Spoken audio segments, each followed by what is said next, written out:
Welcome to the West Energy podcast, powering your career.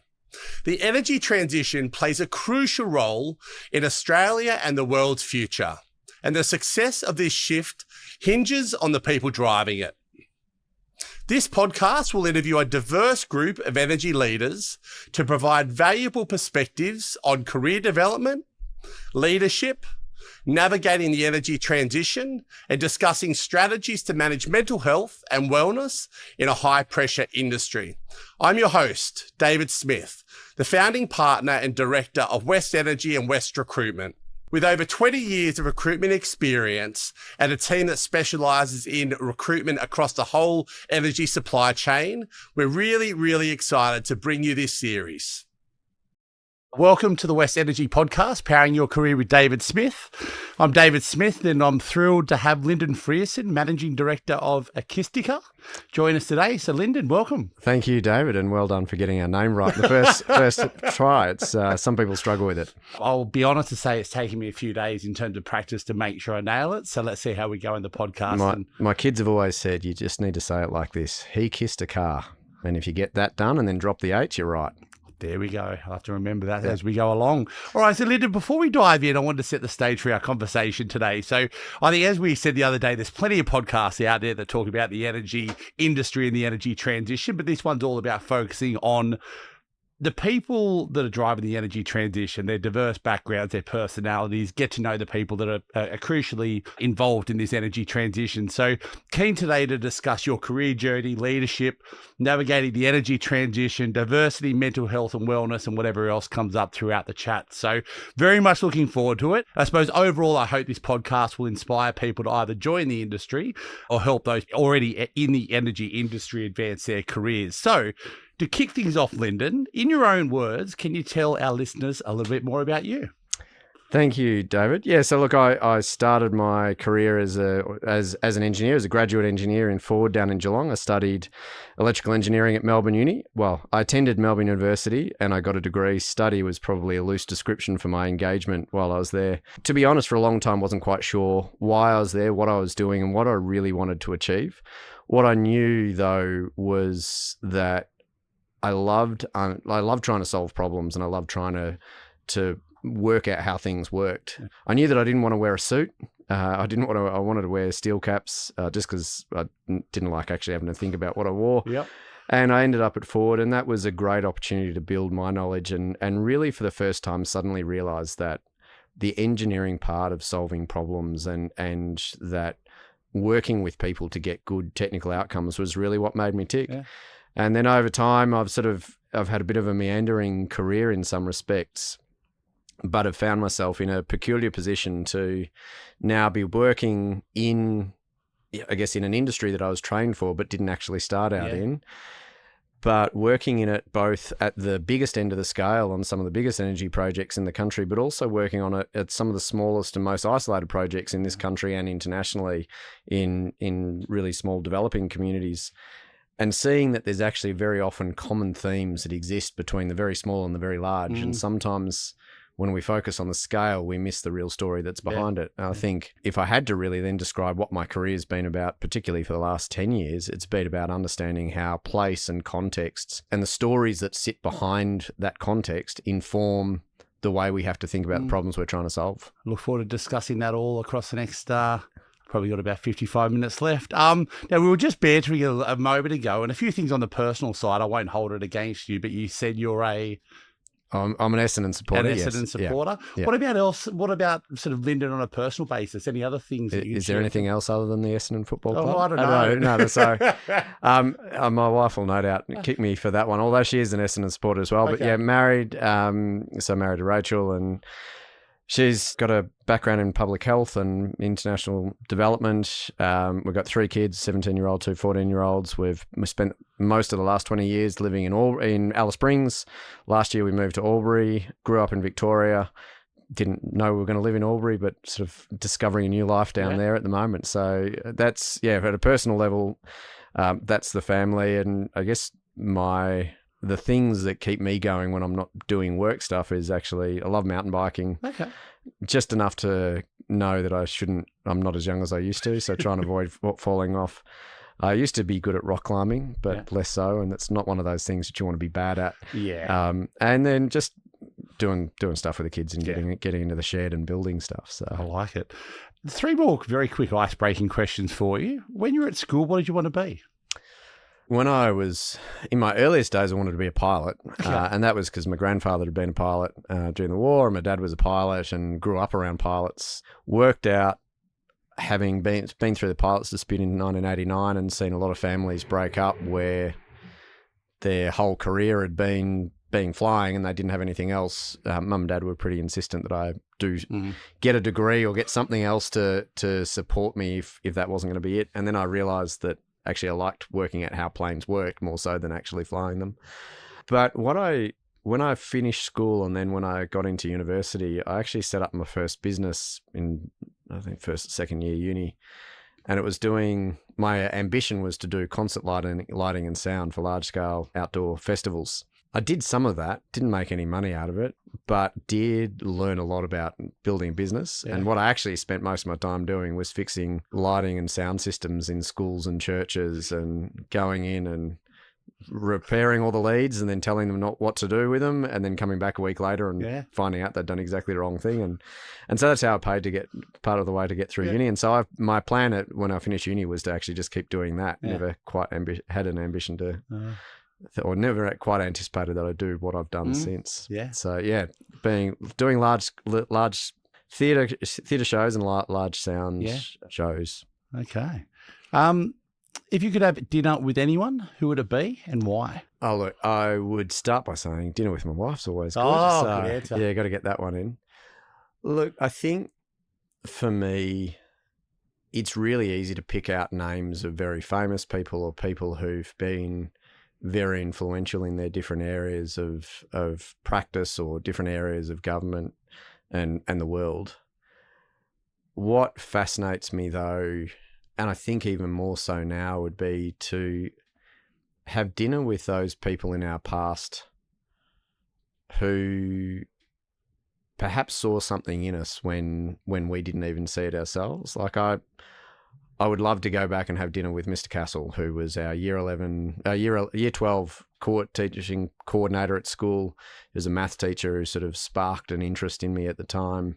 And to understand what it was that he saw his role was as he was bringing people through. And I was a challenging student.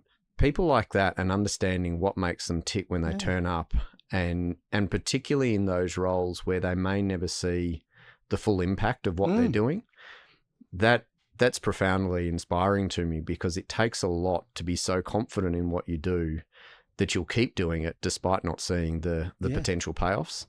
I think particularly in our work, where so often you're sort of looking at the transaction, you're looking at the big announcement, you're looking at the next big thing, and to be there at the end. Yeah.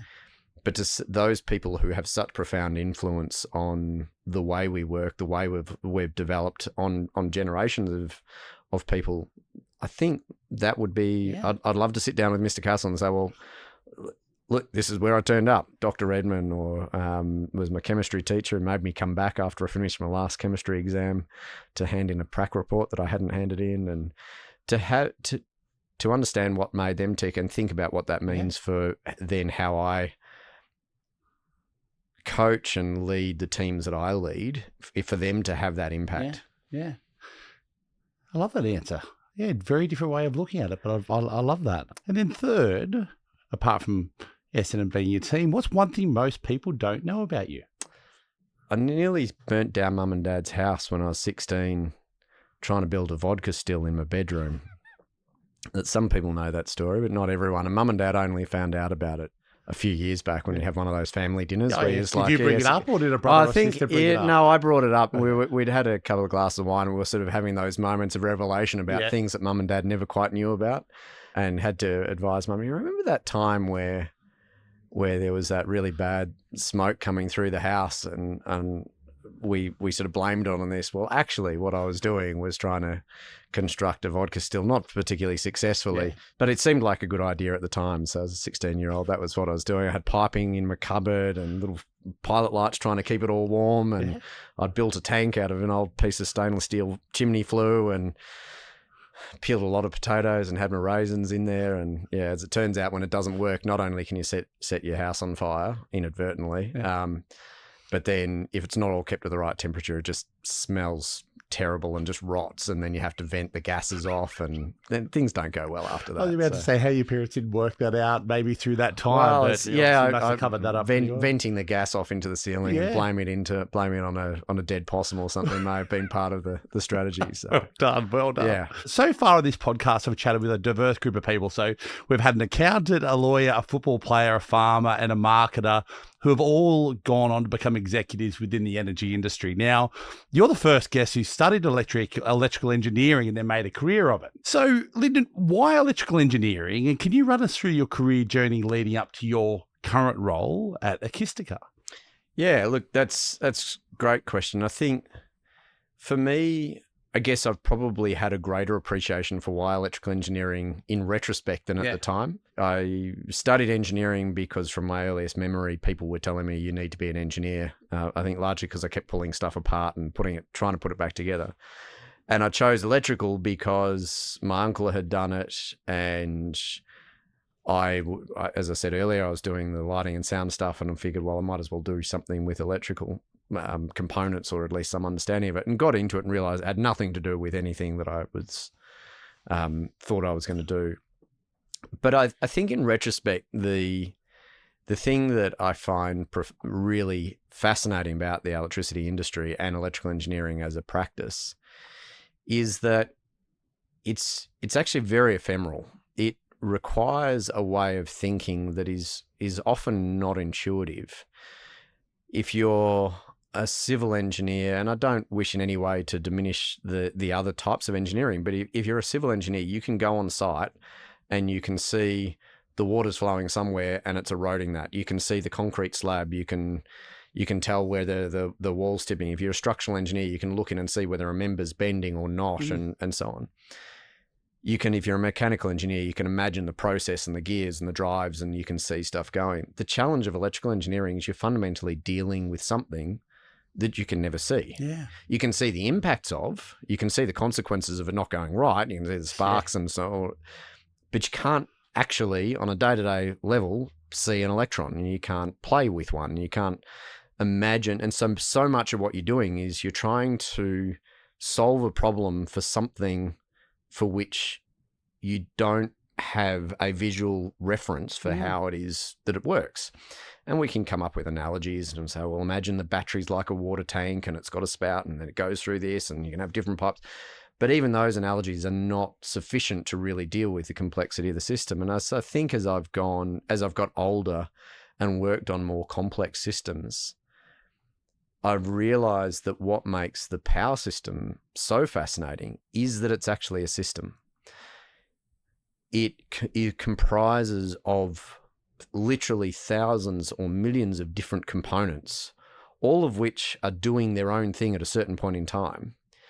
But the way they are behaving and the way they are interacting is actually as a consequence of everything else that's going on. And it's the system engineering parts of it that I find fascinating, that there is, in an ideal world, you'd have one master controller of one person with a giant big dial and turn it up and turn it down. But it doesn't work that way. Yeah. We've got hundreds of different generators, millions of consumers, and in any given second, that system has to balance itself across the entirety of the eastern seaboard of Australia, has to balance itself out within fractions of a percent, and then it has to do it again. And then do it again, and allow for the fact that you want to turn on a light switch or not, and a generator with the sun will shine or not, or a coal-fired power plant will have coal or it won't or something. It's got to balance all of that. The power system is one of the most, if not the most complex system that humans have ever created. Yeah. And yet at its best, it is completely boring. Because the reality is at its best, this most amazingly complex machine should be something that none of us ever have to think about. Yeah. And yet we do, and we are, because we're dealing with a great transition, and it's a transformation of that system. Yeah. And that when I sit back and think about it like that, I start thinking, this is some really, really wickedly complex problems.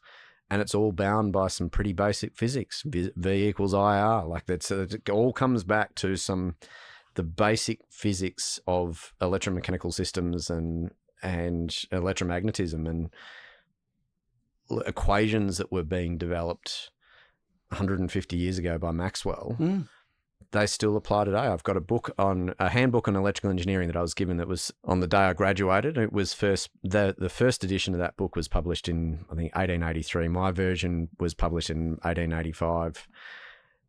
And you can open it up and you can look at equations in there and go, that's still the same stuff that we're dealing with today. And yet it is infinitely more complex than what they could have imagined at the time. That's the machine we've created, and that's what we get to try and work with. Yeah, and I imagine like you choose your career many years ago for all of us, and probably at that stage you had no idea where the energy systems would be now and the complexity and the growth and all those sort of things. It must have been and must still be a fascinating journey from sort of where you were in terms of studying, then joining forward, and ending up where you are at the moment. Like, yeah, look, I think where I didn't end up where I ended up by coming up with some master plan to get into this type of work. But what I did do was, and I think my time at Ford was really instrumental in this, was to realize the immense value of the stories that underpin why people are where they are and why they do what they do. And as an engineer, it's really easy to fall into a trap of thinking, well, if I know the right formula and I can plug it in, then I can get the right outcome and then I can get the right technical solution. But actually understanding the problem in the context of the story and the context that people have got to around why they're there, why do they use things the way they do, that really changes the perception of how you solve problems. And so my entire career to this point has been just come about by being really curious and going, why is stuff that way? What is it that's led a group of different individuals who may or may not be more or less rational at any given point in time, but they have got to this point and this is the problem they're dealing with. How do we solve that? And how do we work through that? And what are the constraints that are there? And sometimes being vulnerable enough and curious enough to allow yourself the time to say, well, I don't know the answer. And a guy called James Boswell in the 1700s had a phrase that he used, that there's two types of knowledge. There's a knowledge of how to do things, and there's a knowledge of how to work out how to do things. And I rely a lot more on that, the latter part of, well, sometimes we can't know everything, but I can know how to find those things out. And just asking lots of questions and being really interested has allowed me to just be open to more and more opportunities. I think I was asked a little while ago by someone, look, how did you end up where you got to? And I said, look, the best I can give you is three really simple rules. One, be really curious. Just always ask why, read lots, understand context, understand why people got to where they got to. Two, always say yes. As long as it doesn't impact on your integrity or your underlying values, if someone asks you to do something, say yes, because you just never know where it's going to end up. And thirdly, and this is something that I really bang on a lot with younger graduates, is it's about relationships, not networks. When I'm getting grads hitting me up on LinkedIn before they've even spoken to me, and it's one thing to sort of try and reach out and say, I'd like to engage in a conversation with you, and that's fine. But when people are trying to build their network rather than actually understand who I am, that I haven't seen work out well. But every time that I've taken the time, every opportunity I've had where I have been able to invest in a relationship and invest in other people, I've found that to be far more rewarding than the network that I've brought together. Yeah. When we caught up for coffee the other day, we were talking about your career journey, and you had your high performing grad program, Ford. I think you mentioned your girlfriend or wife at the time, Rachel, had a project to do up in Darwin or Northern Territory, I should say. You said yes to following her for a 12-month period. You let Ford know. Can you run our listeners through that period? Because you made a big call to move to the NT, which has, I would imagine, had a huge influence on where your life and your career has gone. Why did you say yes, and run us through that period in terms of how that influenced where your career has ended up? I mean, so I got married in my final year of uni, and lot of people ask why, and I said, well, I really like her. I'd like to spend the rest of my life with her, and so might as well start doing that now. And so we sort of got married. I never had an ambition to work in a big firm, and ended up working at sort of circuitous events, ended up being offered an opportunity on the graduate program at Ford, which was very competitive, and was very lucky to get one.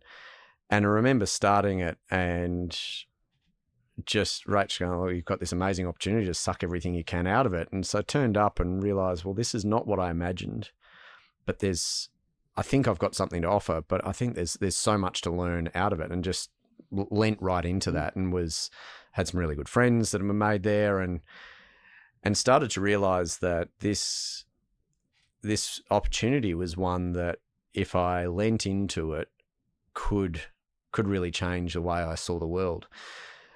And had some very good mentors there, and fortunately was given the opportunity to go on what was called the Accelerated Leadership Manufacturing Leadership Program with a couple of other friends and grads from our year level, and we were up getting into it and all getting all the training, and you're going to be future leaders of the company, and was loving that, and was exposing me to ideas and thinking that in many ways I found, some of which I found intuitive, but had never had the language or the tool set to put together, and had been grown up through scouts and venturers and rovers. And so a lot of that leadership stuff was, I could understand conceptually, but didn't necessarily understand the formalization of it. And so this was a real revelation to me.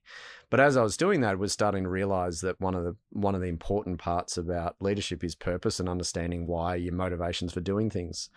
And Rach had been doing she was working as an environmental health officer. She'd been doing a master's in international development. Family's got African heritage or South African heritage, and we'd sort of thought, oh, maybe one day we'll end up over there. And she one of her assignments was starting to look at data around the state of Aboriginal communities in Australia and where they sat on development indices. And you realise that those communities, a cohort, were worse than places like Mali. Like they were, it was not something I'd ever grown up with, not something I ever appreciated to my own ignorance. I just did not have that awareness. And she was encouraged through that study to say, well, why don't you come up to the NT, and there's these great opportunities to actually get in and do something about it. And we started talking about it. I have to admit I was probably a bit reluctant at the time, but as we explored it further, started to realize that actually this was about values, and this is it was about actually doing something with our careers and our lives, and came to a conclusion that if we didn't do it then, we'd never do it. And so Rach didn't actually have a job. She just was told that she had just had to put her hand up for one, and there'd be something there. But so I went to Ford and said, look, I'd like a year's leave without pay, and I'd like it in a year's time. And the response was no. Graduates don't normally get that. I said, well, that's okay. Look, I get it. But because I'd never planned on having a career at Ford, and I'd sort of ended up there, it gave me a freedom to say, well, that's okay. And I understand that that's the rules. So I want to tell you now that in a year's time, I'm going to resign because I feel like this is what I need to do. And they looked at me like I was crazy, because why would anyone do that? And I just realized, well, actually, I've made this decision with Rach. This is what's important. This is where we think we can have value. I think our faith was an important part of believing that you get in and make these decisions and it works out. And so my plan was to drive trucks or work behind a bar, either of which I thought would be a lot of fun. And I typed in electrical engineer and Alice Springs into a search engine one night. And there was one job for an Indigenous NGO called the Centre for Appropriate Technology on a program called Bushlight. And I rang them and said, look, I don't know anything about Aboriginal communities. I don't know anything about renewable energy, but I know a lot about volts and amps, how to make them work in harsh environments, and particularly working with people with lower levels of literacy and numeracy, which is what we were doing on the factory floor. And they said, look, and I'm coming to Alice Springs, so you can employ me or not, but I'm going to be there anyway. And so I was fortunate enough that they offered me a role, and that exposed me to this whole differing world, many similarities to what I was dealing with back in the on the days at Ford, in the shop floor from an engineering standpoint, but it's just a completely different context. And that really opened my eyes to what the opportunities were to have impact as an engineer and as a professional. And that started, I guess, a journey around then teasing out, well, what does this actually look like for a future career? And it's evolved from there. Went back to Ford after sort of set up some engineering teams for that program, went back to Ford, and then had this idea that we could develop an advisory business based in Central Australia, owned by an Indigenous NGO, but operating on for-profit and for-purpose basis, and then doing work all around the country and internationally. And sort of figured no one's ever done that before. Yeah. Turns out there's a good reason why no one's done it before. It's really hard, but it was one of those opportunities to say, well, let's give this a shot. And so we went back up with Rach. I think she was near on 20 weeks pregnant, or maybe 25 weeks pregnant. But we figured let's go back up there and give this a shot. Yeah. And Kat, the NGO at the time, was willing to fund my salary for a year. I said, Rach, look, if we can get 3 years out of this, we're doing well. But I think I'd got enough confidence in my own self at that point that I figured I'd find a job one way or another, even if it didn't work out. And that was 18 years ago. Yeah. So it's still going. So there you go, still going. It's amazing. I think the word passion comes up so much around people's careers. And I think if you can find the passion in what you do, it's such an important piece of the puzzle. Well, I think one of the things that you appreciate and certainly really hit me with my time working at Ford, and then in the years gone since, and when I've worked internationally in developing contexts, it is actually an extraordinary privilege and a quite modern privilege to be passionate about what you do.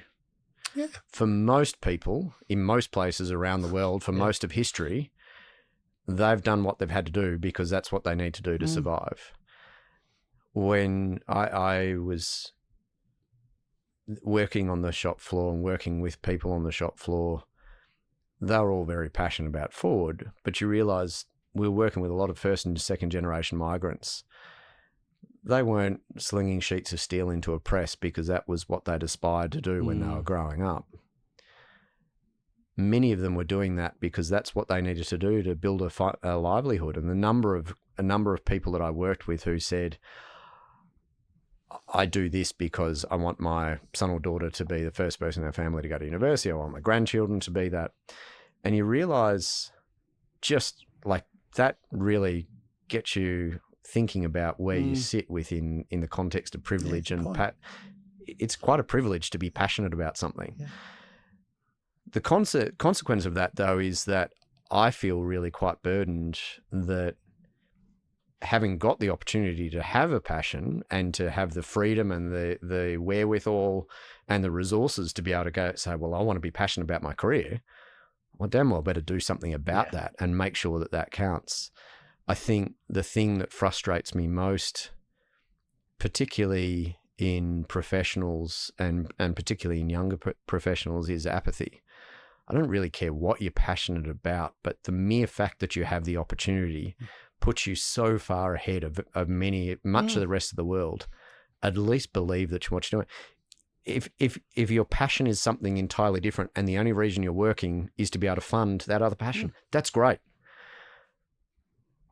But make sure that you don't let that chance get squandered, because I know, and I've seen, and I've felt ashamed when I've worked in third world countries. I've known so many people who, given half the opportunity that we've been given, would have done something significant with it. And so that's why I feel compelled to be passionate. I think passion breeds passion. I think it helps drive other people to feel motivated about what they do. And I think passion for me really comes from understanding people and understanding the why. I don't always get it right, but I'm really disappointed when you make the decision to invest in someone else and say, well, okay, what's going on here? And rarely do I come away going, gee, I feel like that was a waste of time. Yeah. We hope you're enjoying this episode of Powering Your Career. Clicking follow or subscribe will allow you to stay up to date with all future content. Leaving a review helps others find this podcast. And for more information on West Recruitment and how we can help, please visit us at westrecruitment.com.au. As Managing Director of Ekistica, you've been involved in some really interesting projects. So we cross paths due to some of the work you're doing on the Central West Arana transmission project, which I sort of, from the first time we met, the passion that came through the video was obviously evident. Can you walk our listeners through your current role in your business? And I suppose what excites you most about what you're doing and the projects you're working on? Yeah, look, I think so. As a business, we are doing an extraordinary array of different projects, and we are working with small homelands in really remote areas of the Northern Territory to help develop frameworks to facilitate the repatriation of sacred artifacts to those homelands and communities, and to be able to store them safely. And we're working in isolated areas up in the north to optimize the way water is managed on communities. We're working on how to connect and working with the team at ACERES to think about how to connect the largest amount of generation to have been connected into the national energy market in this nation's history. They seem very disparate and very disconnected. The thing that I love about what we've been able to do in Ekistica, and I think the thing that I love about the clients and the partners that we've been able to work with over many years, is that actually there's a common theme amongst all of those things. And that is that we have been gifted the opportunity to work with people to solve a problem where understanding context and being willing to step back and ask the question behind the question is what will actually make a difference. And that's what we've been fortunate to be able to do with the ACERES partnership. It's what we've been able to do if we're working in places in the Cook Islands or Kenya or India or all various different parts of Australia. We are not and unlikely to ever be the best engineers. We're not going to be the biggest firm. We're not going to be we're unlikely to be the highest performing firm by differing metrics. But I genuinely believe, and I think the thing that gives me immense passion is that we're a firm that can bring a unique insight and how do you advise and work alongside people to appropriate different outcomes that they feel they've taken ownership of. Not us telling us you should do this, but us sitting with people, sometimes in the sand, sometimes sitting across the boardroom saying, this is what we should do, and this is how we're going to get that outcome. And we feel like there's a cohort of partners, a cohort of clients who see value in that way of thinking. And they're the people that we want to work with. They're the people that we want to build and deliver projects with. And fortunately, we've got a large cohort of people who've come along and said, I want to be part of that organisation and that I get to work with and to deliver all the varying projects that we work on. Yeah. So looking back at your career from where you're sitting at the moment, what would you consider to be your best career move? And on the flip side, could you share, has there been a mistake along the way that you've made and what did you learn from it? The best career move I ever made was marrying Rachel. Get that one out there. No, look, I think the best career move I made was the two moments that I think really were defining in my mind. The first one was I remember writing the application for Ford, even when the servers had crashed, they'd lost our application, we had to rewrite it. I wasn't going to do it. It's the only graduate program I applied for. I remember that moment critically. I sat down and smashed out my answers and then went through that process, and being willing to lean into that and lean into the experience of working in that environment and learning what I could from it.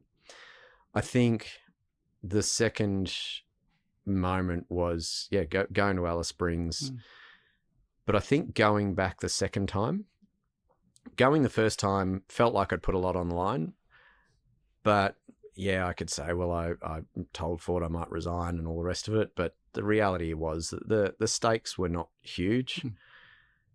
Going back the second time, and when I wasn't going back with leave without pay, I took a 50% pay cut, had a mortgage, my wife was pregnant, she wasn't going to be working.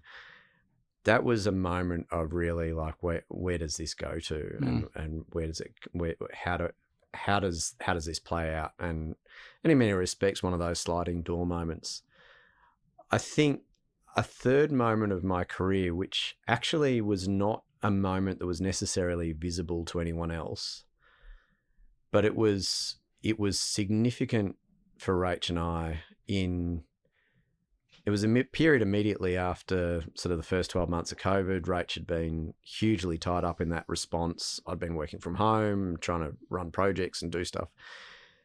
And after about, I think maybe 18 months into it, we went up to a really remote area in the Gulf country in Northern Territory. We're in a remote station, very isolated, no phone reception for 2 or 3 weeks, carrying all your food.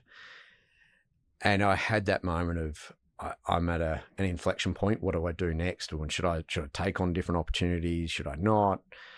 And Rach just kept asking me why. And it was really annoying at the time, because it was like, I wanted you to tell me what the answer was. I didn't want you to ask for questions. But it allowed me to transition my thinking that I'd spent a lot of my career telling people what I was. I was an engineer. Then I'd spend a lot of time telling people what I did.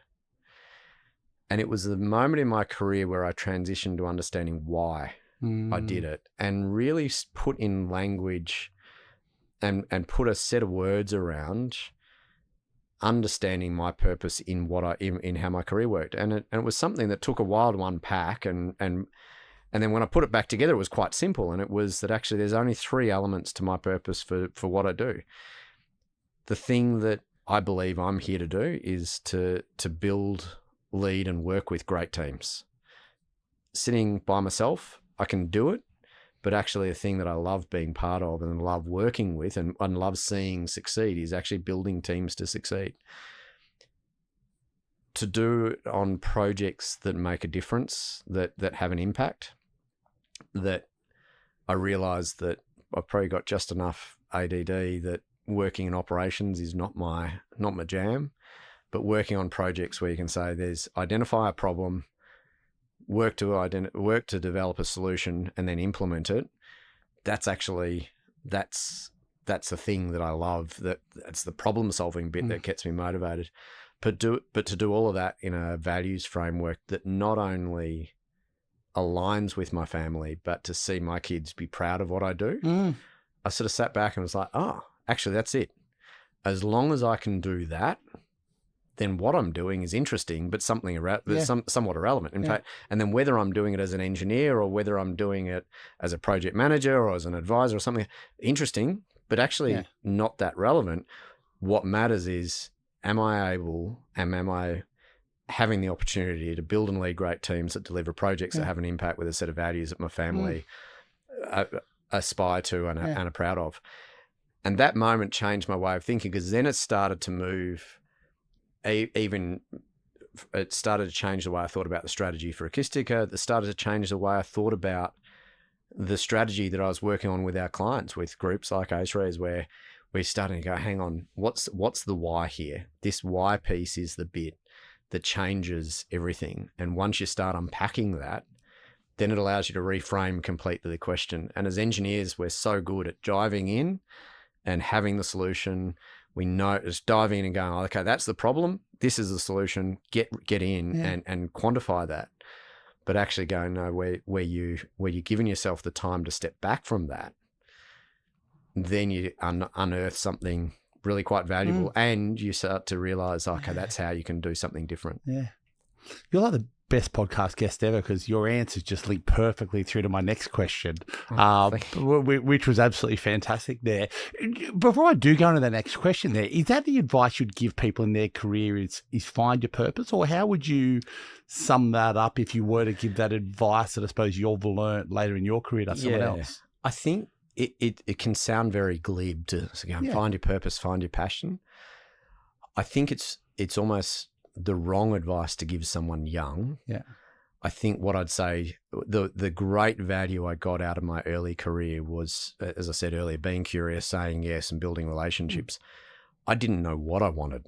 I didn't know what my why was, but that curiosity led me to really explore and build understanding and read widely and understand how or tried to understand how people work and businesses work and different things like that. I think, again, having a passion and having a purpose is a privileged thing. I think it is something. There are some individuals who are able to identify that passion very early on in life and are able to maintain that passion all the way through their career. I think there's some people who have a really strong passion, make it their career, and then find out that it burns them out later on. And I suspect, had I gone on to do lighting and sound, because it was my deep passion, I loved it, had I gone on to do that as a career, I would in many ways likely have resented it later on, whereas now it's something that I enjoy as a hobby. To find out afterwards what's really your motivating factor and what is it that you uniquely can bring to a circumstance frees you then. And I feel like it is something that's easy to have that conversation when you're 15 years in, 20 years, where you've built the technical skill sets, you know the what parts of your career, and that allows you the space to then sit there and go, okay, where do I get, where's the why in that? My suspicion is that one of the reasons why a lot of people get into their 40s and have midlife crises is that it's the end of an arc of people having got through all the learning bits, and they've assumed that if they just do the learning bits of their life, they get to the other end and there's an answer. And actually you do all of that learning stuff and then you get to the other bit and you go, well, now I'm just really good at something. Now I've got to expose myself and the vulnerability of then exposing yourself to the, well, what, but why, and what's my purpose in that? And I mean, Ben Crow and others have talked about this far more eloquently than I could, but I've certainly found that once you've got through, don't underestimate the value of building good skills, but the skills aren't your purpose and the skills aren't your passion. They may be a means to achieve those. But once you've built those, that opportunity to have reflection and sit back and work out what the purpose is, then frees you to then lean into that next stage. So that leads on really well to my next question, Lyndon. So you've led engineering teams for a number of years. And when we caught up for a coffee a few weeks ago, we discussed how important strong interpersonal skills and storytelling is for engineers, particularly when it comes to translating technical engineering concepts to wider businesses. And I sort of mentioned over the last 12 months, myself and my team have been involved and engaged on a number of senior hiring roles with leaders who do have an engineering background, where they've asked us to find people who can manage technical engineering teams with strong communication skills to be able to translate those technical concepts to the rest of the business. Now, funnily enough, and probably traditionally, they would always want engineering backgrounds, but probably for the first time ever, the clients were sort of open to non-engineers and non-engineering backgrounds. What are your thoughts on this, and how can engineers at all levels better engage and build relationships with the wider business and non-engineers? Look, I think the challenge with engineers is that typically people who get into engineering have probably done reasonably well at school. They're reasonably intelligent, in some cases extremely intelligent.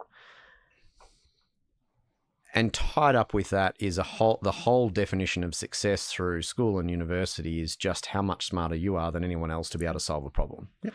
We then take those people, we put them in a workplace, and then at least for the first 5, maybe 10 years of their career, their success and their progress through a business will be how quick, how efficient, how accurate are they at solving a technical problem. And they will rise through that because they're very capable and very intelligent, and they've got that in there. But they're always solving problems. And then we get them to a certain point in their career and go, great, we'd like you to lead a team. And then we sit back and wonder why it doesn't work. Because actually the thing that we've trained them in doing is not the thing that we need them to do, those different sets of skills. I think it is an area where the engineering profession has at times been quite arrogant about how it's engaged with the broader world. I think we talked the other day around a guy called C.P. Snow. He was a professor from England, came and gave a lecture called The Great Battle of Civilization. And his conjecture was the Great Battle of Civilization in the 20th century was the science versus the arts, because for the first time in history, you were having people, as a result of the immense technical development during World War I and then World War II and sort of post-industrial revolution, that up until maybe the late 1900s, the most educated people in the countries in the UK or Europe or America or wherever, they were people who had quite broad educations. They may have studied ancient Greek and the classics, as well as understanding Newton's laws and physics and play an instrument and do a whole range of things. So the people who had the greatest influence on the Industrial Revolution were often polymaths. Yet as we moved through the great technical developments of the 20th century, particularly motivated by the wars, you had people who could spend their entire career working in a discipline, and in fact could work in a sub-discipline, and they no longer had to justify or explain that technology to people around them. And as a consequence, merged into a world where not only did they not have to, but if anyone ever asked, you could get a bit of an attitude of, well, why should I have to do that? Concurrent with that, you had people who had less technical backgrounds moving into positions of influence, and economists and lawyers and finance people and others who weren't able to understand the technology in the way they may used to have been, but were having to make big decisions, and politicians and so on. And so they were doing so with the tools they had available to them. And when the scientists and the scientists were sort of trying to understand how the world worked, but the engineers were developing the solutions.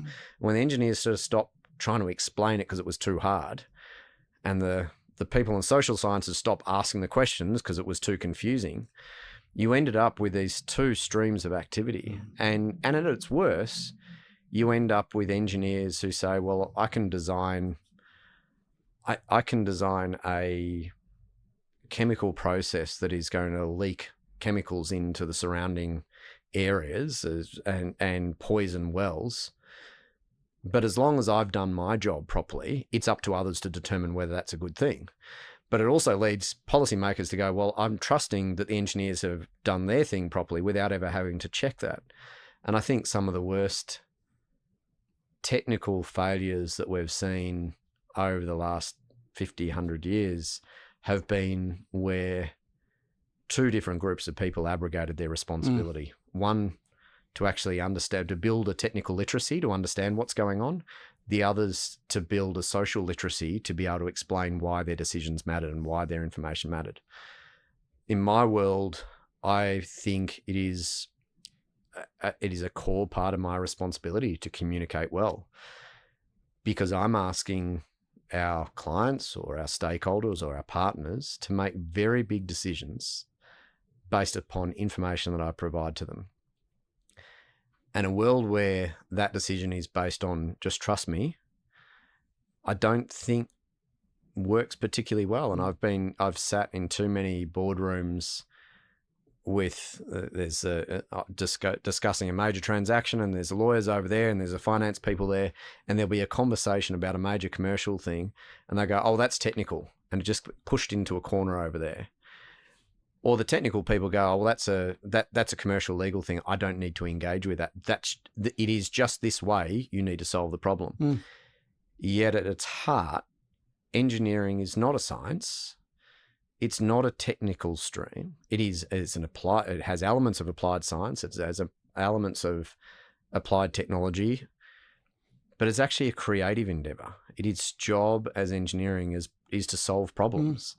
My favorite definition of engineering is to contrive cleverness, to create something smart in a place that doesn't exist at the moment. It is there at its best to join those two worlds together.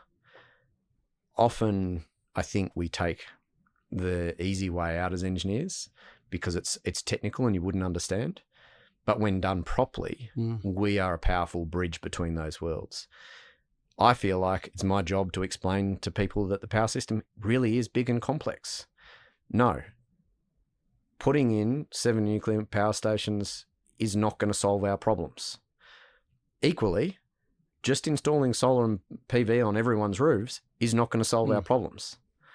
Yet the way the debate about energy policy is discussed is it's like, well, they're the two options. Well, it's not. It's actually a really complex machine that requires a whole bunch of things. And there's going to be times where we end up with non-elegant solutions, but they are net benefit for consumers or societies because that's the way it wants to work.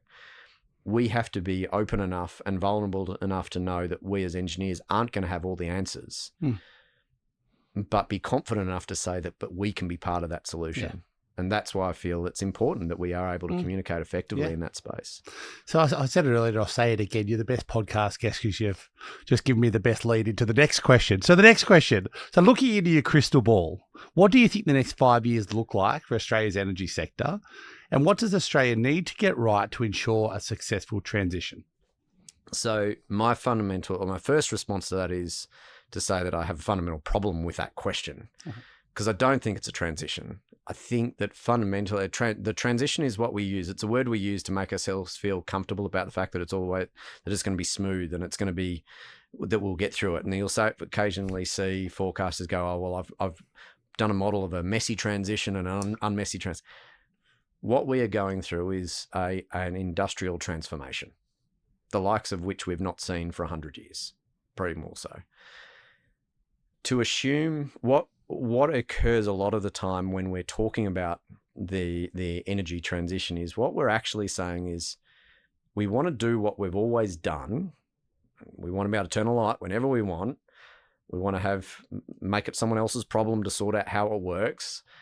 We want to have as much of it when we need as whenever we need it. And we want to have markets and finance and all the rest of it. We want to do what we've always wanted done, but we want it to be cleaner. Okay. We want it to be green. We want it to be these other things. We start to ascribe these different values on it. But the very solutions that we're coming up with, we're sort of saying, well, we just have to shoehorn them. And as long as we can make solar and wind and batteries and pumped hydro look and smell and sound and feel like the power sector we've always understood, then it'll all be okay. Yeah. But that presupposes that the characteristics of the power system we had were as good as they could ever be.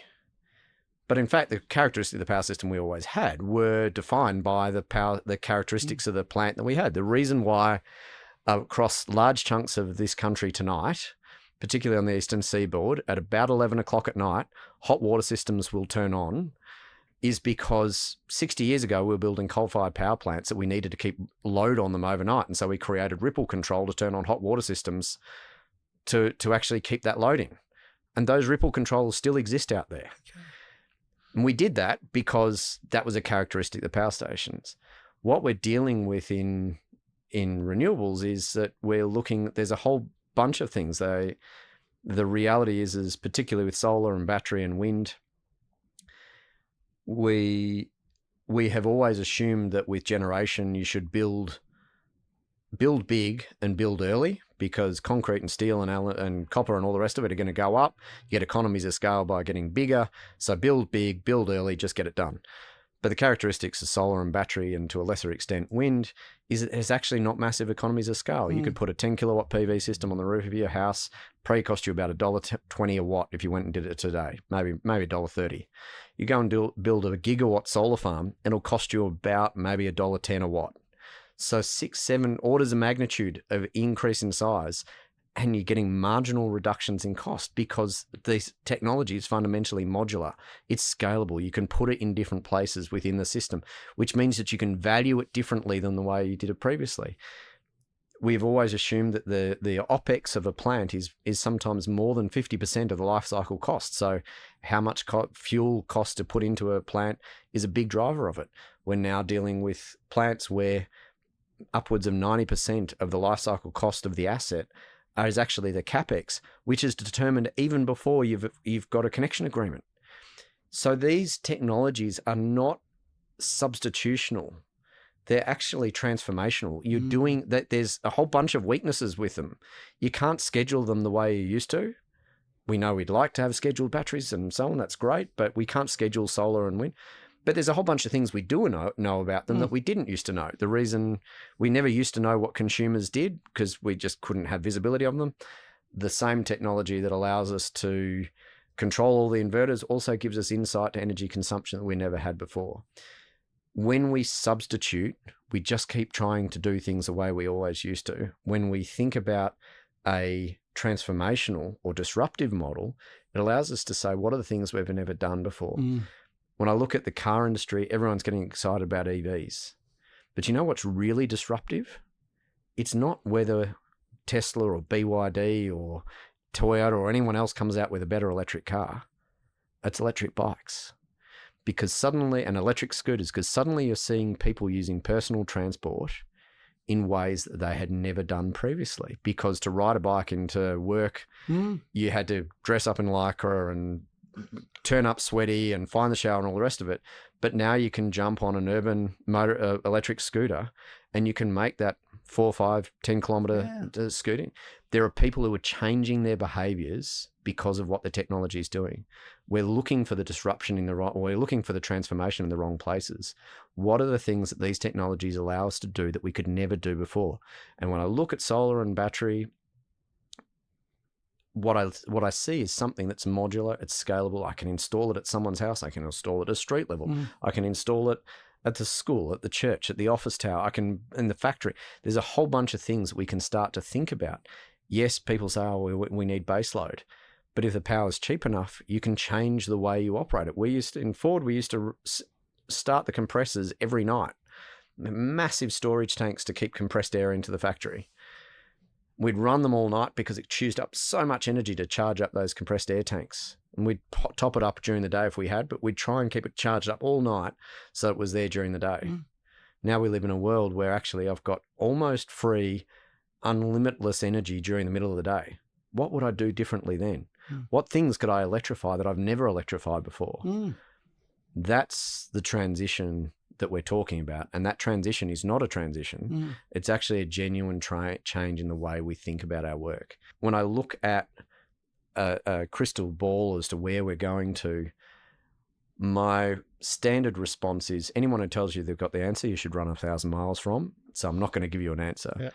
But what I can give you is some characteristics of what I think the answer will be. And probably the most profound one is it will be a system of and, not or. We live in a world where we're still saying, well, you can either do this or you can do that. And actually, we're moving into a world where you're going to have that and that and that and that and that. It will be a world of EVs, but it will be a world of people who are still using internal combustion engines.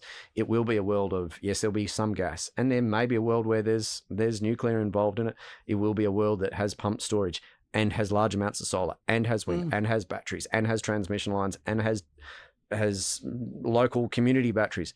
It will be a world of and, not a world of or, because the technology is an enabling factor to expand who has ownership of that outcome. And that's the thing that I get really excited about. Yeah. Love that answer.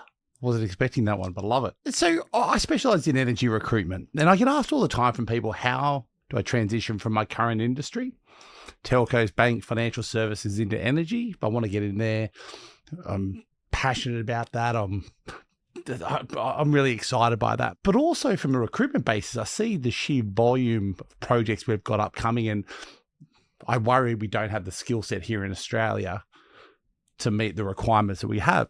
In your mind then, is there a way we can be using or training engineering talent from other industries into the energy industry, given the pipeline of upcoming work? There's no green electrons.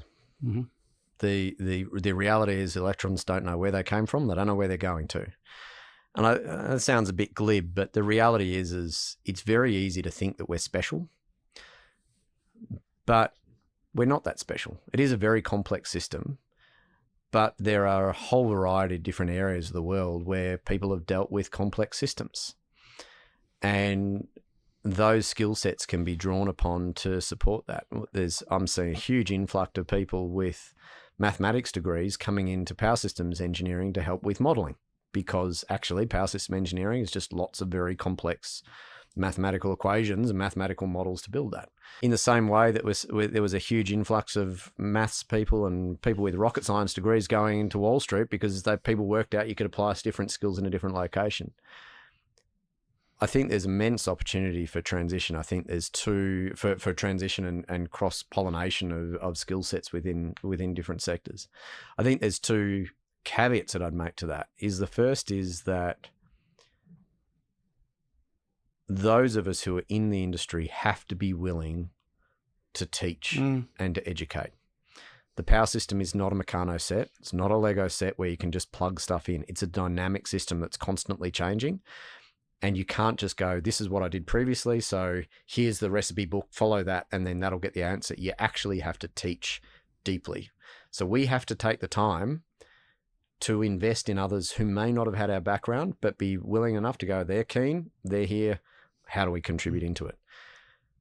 On the flip side, people coming into the industry need to recognize that it is a complex system, and they shouldn't underestimate the value of the knowledge that's there. The sad reality is when I was at Melbourne Uni, and I originally had planned on doing power engineering, in the late 90s, they shut down their power engineering course because it was at the time where the utilities in Victoria were getting privatised or corporatised and privatised and sold off. And there was a view that there was no need for engineering we'd done everything we needed to do in energy, and the future was in computer science and stuff like that. One of the things we're dealing with in the industry is there is not only just a skills gap, there's a demographic gap. Because if you look at the courses that existed, those courses that started being withdrawn from the late 90s and early 2000s and didn't start to reappear until probably the early 2010s. UNSW had their PV engineering course, and Murdoch had a course, but they were very focused on solar technology, but not on power systems. The engineering cohorts didn't start to come through with power systems as a topic through until the early 2010s, which means if you think about it from what it means from organisationally, there is a gap of people who are probably late 30s to maybe early 50s who should be senior, experienced power system engineers who've got leadership and management experience, who are making the big decisions, and they're not there. And you can't create that overnight. So what we have to then do is think about, well, who are the people who've got leadership capability, who've got people who've got technical problem-solving skills, who've got people who can think about context and bring those skills together and bring them in, but then buttress them with solid context and education. We have to be vulnerable enough to bring people in who don't have an electrical engineering degree and say, welcome to the team. They have to be open enough to recognize that it's a complex system that they need to learn from. Based on your experience, do you think people are open-minded enough in terms of looking at people outside the industry? And why I say that, we get briefed all the time of, I need a design engineer out of this background, and it's really competitive. But do you think clients, based on your experience? I think people who are interested in building long-term capability and capacity are. Good. I think if you're turning up and saying, I need to recruit these 4 positions and they need to turn up and they need to do these roles exactly the way I've always imagined they will on that day, then you are going to pay an absolute shed load of money for them, and they'll probably move on to the next job as soon as someone else is willing to pay them more. Rarely have I been disappointed by bringing people in, taking the time to invest and to build their capability, both their technical capability, but their institutional and leadership capability to have impact and influence on it. That takes time. And the businesses that are part of the energy transition, they're part of the energy transformation, and the businesses that are making money in that transformation have to recognize that one of the burdens that is upon them as being a participant is that you need to make sure that we don't end up with the same demographic gap that we had that we're still dealing with from 20 years ago, that we're not getting that same demographic gap because everyone is just so focused on, I've just got to get this project done, I've just got to get it done. Well, that's fine. You can always rationalize your way out of making a hard decision. And then you wake up one day and go, but why am I still where I am? Because actually, skills are an investment, and these types of skills will take years to embed, and it's why the utilities cop a fair bit of flack for being big and cumbersome, and they're not the utilities of the future and so on. But the reality is those big utilities are still investing in graduates, and that is a really important role to play, and we need to be able to be willing to do that. I think the emerging players in the market, there's great opportunity to bring people across from other disciplines, as long as as that mutual vulnerability exists to what needs to be learned. Love that. So last but certainly not least, so you've spent time on the shop floor in Ford and many other different projects. So I wanted to talk about mental health and wellness. mental health and wellness, based on your experience, why is it important to yourself personally and to your team? Look, my hesitancy in responding to this comes about partly because it's an area that I'm still being educated in and still having to learn a lot about. There are behaviours that I witnessed and that I put up with and that I experienced in earlier days of my career that quite frankly would be sackable right now.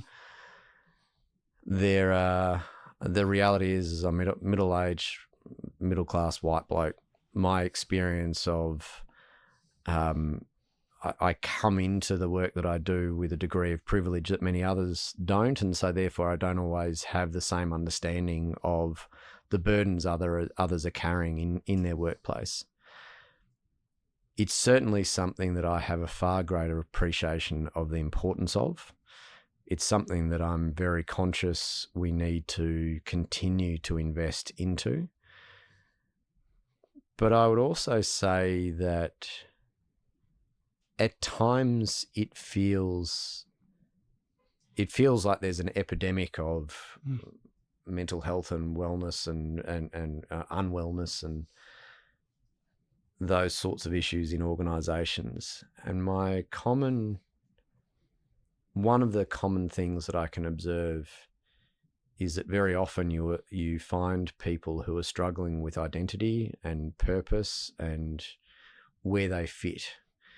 And as big as and exciting and as opportunistic as a transformation is and all the things that we can do, the reality is there's lots of people who are going by the wayside on any given day and who are feeling overwhelmed and who don't know where they fit. And when people lose connection and when people lose their identity that historically would have come from being part of, I come from that family, I come from that town, I come from that footy club, I come from that social group that gave me something. When people are drawn away from that and disconnected from that, it leaves individual feeling far more likely to then be susceptible to mental health challenges. And I've certainly felt that in my own life. The periods of times that I've felt greatest challenge have been when I've been disconnected from those. For me, my faith and being part of a church community, being part of something that exists beyond myself has been not always something that I appreciated, but as years gone on, I've realized that has been something that has given me something to lean into when I haven't always understood where I'm going or where things are going. Sometimes it's just been a community that's come around me. I think in the context of the workplace, we need to continue to do more. We need to continue to check in as leaders. We need to build the vulnerability around our work and how we communicate with other people. But the biggest single thing that I feel I can do is give people a space to connect. And whether if it's not to me, and far be it from me to assume that I can provide that to everyone I work with, but to ensure that I keep checking in to make sure that the people that I work with and that are people that I have relationships with have a path to connect into something that matters. Because humans are fundamentally relational beasts. We are born to be part of a team. We're born to be part of a tribe. We're born to be part of a family. And when we're not part of that, and often our workplaces, people assume that it should be that. But if it can't be that, and it's not coming from somewhere else, our workplaces can be a pretty dark and lonely place. Yeah. And I feel it's something, as I said, I'm still learning about. There's things that I reflect back on that I wish I'd been more sensitive to at different points in my career with individuals whom it could have been argued that I was a little bit more, come on, pull up your socks, you'll be all right. And not realizing that behind the thing that I was observing, there was another story going on, and needing to be able to get into that was really critical. And it's to my shame that I didn't realize it at the time, but I hope that the approaches that we're taking now give far greater weight to being able to achieve that outcome as we move forward. Yeah. Personally, for yourself and your wellness, is there any things you do to make sure that you do that help your wellness, that help you in what is a really high pressure, intense role? Yeah, look, I the last 18 months have probably been some of the most challenging in my life, personally and professionally. And there's been times where I've been open to say, look, the reason I'm just focusing on work now is because it's something I can do. And while I'm focusing on that, that allows me to just to get on and feel I've achieved something, because these other things I'm dealing with are outside of my control. But most of all, I think the thing that has caused me to be grounded and that has given me the ability to work through that, and I think I hope has enhanced me as a leader, has been the vulnerability to have that 2 or 3 people that you can call up and you can sit there late at night and work your way through a bottle of red and just go, this sucks. Yeah. I think probably my biggest weakness over the years has been that I've always then tried to solve the problem. Yeah. And it's like, oh, well, this is just like any other problem. I'll just get in and solve it. And actually, sometimes the downside of being an adult is it's just really hard. And there's tricky things that there is no solution. And being able to sit there and go, well, this sucks. Yes, it does. Yep. There is no other, and there's a few people you can have in your life that you can do that. And then there's some times where it's just, right, we're going to go hiking or we're going to go camping, or for me, go out in the shed and build something and just engage in that, because it allows you to switch your mind off and just focus on it. I've probably been guilty, I have been guilty at times of being too close to shop holding some of those things. But I think rarely have I been disappointed by saying to someone, hey, look, I trust you. You need to know this is what I'm dealing with. I don't expect you to do anything, but just know. Yeah. And then to go, well, great. That felt good. And so that, I'm not sure I've completely answered your question, but I think there's there's no one tool or one thing that I do, but it is finding those people you can trust that you can just sit there and go, yeah, this sucks. Being vulnerable with people around you to say, hey, look, I may not be on my game because I'm dealing with something tricky. Having that, I think, finding that purpose bit and going back and just going, look, I've got nothing else, but I can anchor on to my faith and my purpose and my identity. That's all I've got. That's what I've got. And times with Rach and the kids going, look, I don't know how this plays out, but we're here. We've got a roof over our heads. Let's just carry on and get from there. Yeah. Thank you so much for your time. Thank you, David. I've thoroughly enjoyed this conversation. I feel like I probably could talk to you for another 2 or 3 hours, but maybe that might be podcast number 2, 3, and 4. We'll see how we go. But as our marketing team always says at the end, please like, subscribe, share if you like this podcast. But Lyndon, absolutely loved it. Thanks again. Thank you, David. Cheers. Thanks for listening to this episode of Powering Your Career with David Smith. Join me next time as we talk to energy leaders to provide you valuable perspectives on career development, leadership, navigating the energy transition, and strategies for managing mental health and wellness in a high-pressure industry. If you are enjoying this series, please click follow or subscribe for further episodes. And leaving a review or a comment helps others find this podcast. Also, if our team can assist you with any recruitment requirements, or you are keen to discuss your career journey, please reach out to West Energy or West Recruitment at westrecruitment.com.au. Thanks.